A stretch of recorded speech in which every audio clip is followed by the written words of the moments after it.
Hi there, my name is Ernest Homeyer, talking to you today about part 2 of the history of beer.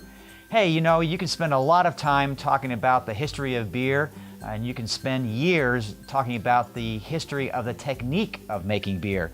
People talk a lot about the different styles of beer, different types of beer, and I just like to point out the difference between the two. Styles mean things that we know of as porters and stouts and hefeweizens, Belgian ales. Different styles of beer are what they are. However, all beer has to be eventually revolving around two types of beer. They are either ales or lagers. And I'd like to spend a second just talking about the difference between the two. The difference between an ale and a lager is mainly in the yeast used. Ales are known as top fermenting beers and lagers as bottom fermenting beers. The difference between the two types has nothing to do with alcohol content, bitterness, or color. In order to understand the difference between the two, we need to get a little beer geeky here and look at the brewing process involved. The difference between an ale and a lager, you could say, come down to three main differences in the brewing process. Mainly, the big key is yeast. Ales are made with top fermenting strains of yeast, which means that the yeast ferments at the top of the fermentation tank. My partner here, Olga von Brusky, will demonstrate.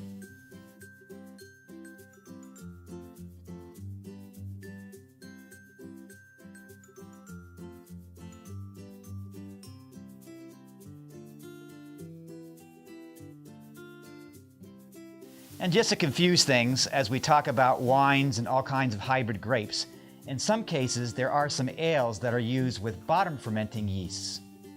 So let's talk a little bit about lagers, which are bottom fermenting yeasts.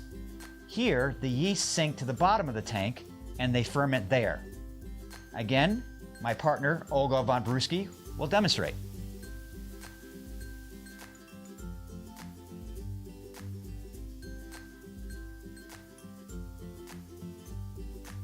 What's interesting is that yeast is the key difference between ales and lagers, yet in those early days of making beer, they probably didn't even realize what yeast was doing to make the beer. Besides yeast, you could say that there are two other differences between ales and lagers. One is about temperature. Ales, again, thinking about ancient times and the old cauldrons and making something out of warm fires, ales were made out of room temperature, where they used a lot of heat.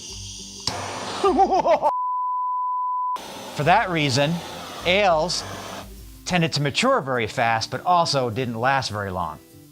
However, we need to remember one thing. Until about the 20th century, water in most places wasn't very good.